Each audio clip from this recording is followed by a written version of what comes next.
Hey y'all, let's talk about how to work with background jobs in .NET. So background jobs just represent some kind of logic that is running throughout your application lifecycle independently of everything else. And in .NET they are called hosted services.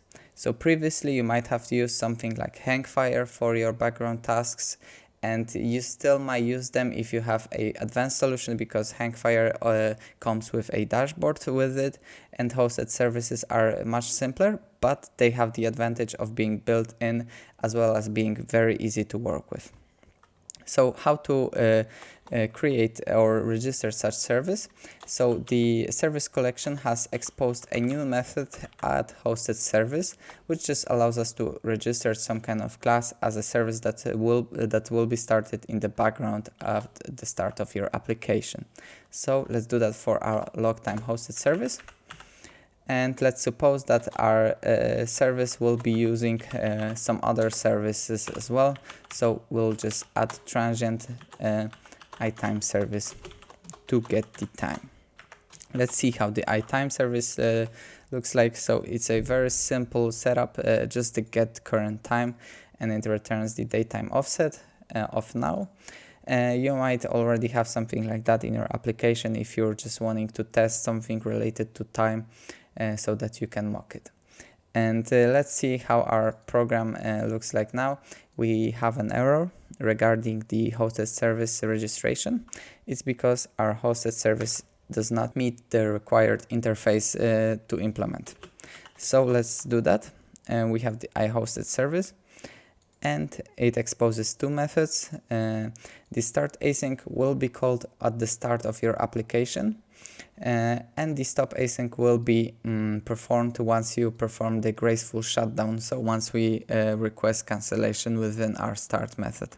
But in most cases we won't be needing the stop async method, and to simplify our class we can just derive from the background service, which just gives us a nice one method way to perform some kind of background task in our application. So the execute async will be called the same way the start async is, so at the start of our application, and the background service also has the execute task, which is just allows us to specify what should be called on the stop async, but I think that is pretty advanced. So for now we'll just stick to the execute async method. Let's focus on executing our time service get current time every 5 seconds after we start our application. So let's inject our service.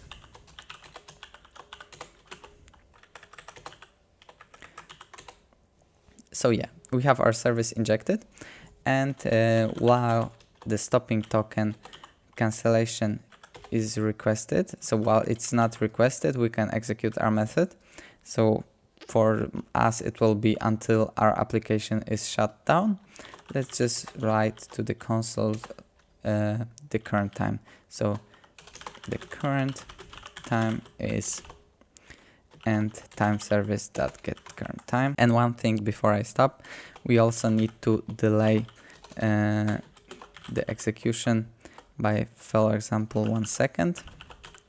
And let's pass in the stopping token as well. And since we are using await, we can add the modifier async and get rid of the return that the task that completed. So now we should log the time every second, and as you can see it works.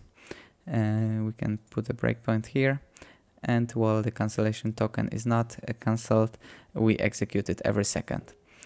But our time service is of type transient, so it has a transient lifecycle, and it is not correctly injected currently, because as you can see it's injected once at the start of our application, and that instantiation is remembered throughout the application lifecycle. So if we were to use something more complicated here, like a database connection, we would hog it for the entire duration of our background job.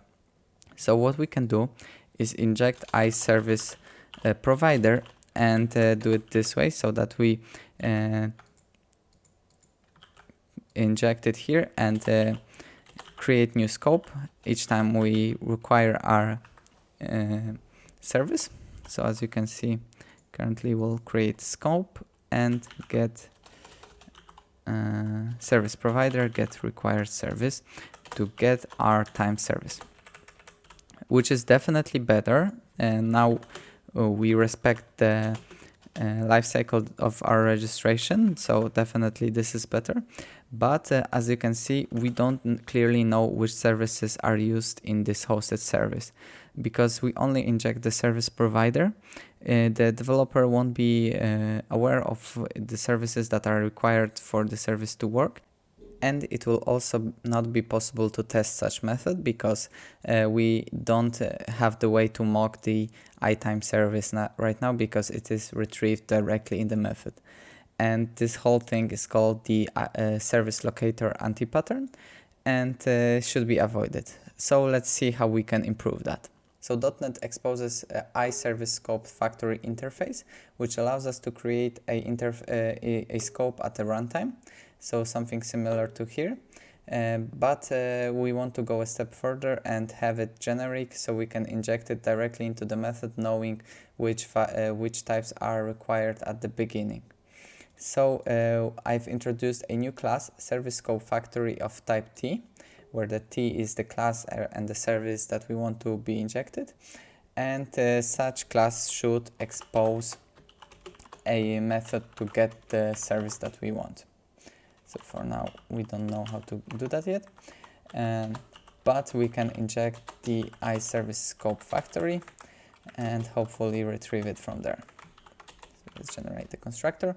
So now with the Service Scope Factory, we can create the scope whenever we retrieve the method and get the required service that we need.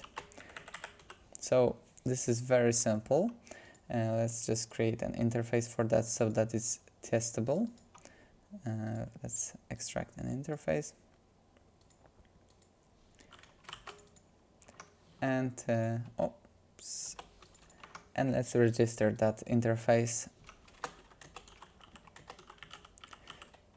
So we can inject have the add singleton of type iTime service, and bind it to Service Scope Factory of iTime service. So basically we just registered a singleton, so it's something that will be created once and can be reused throughout the whole application of this interface type, and we can inject it at the beginning and be safe that we can reuse it throughout the application cycle. So let's swap our injection to Service Scope Factory of iTime service, and let's call it Time Service Scope Factory, and let's fix our constructor. So now we can get the service from the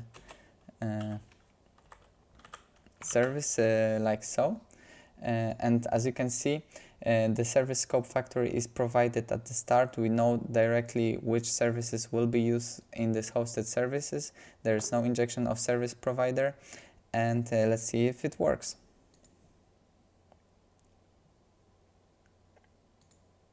So as you can see, we hit our breakpoint right at the start, so we log the time. Oh, let's continue. And we should be logging every second from here. And as you can see, the time is popping up. So now you can see how you can create hosted services that are highly testable and do not employ the Service Locator Anti-pattern, as well as how they work in general. So I hope this video was useful to you, and if you enjoyed the video, give it a thumbs up. Thank you.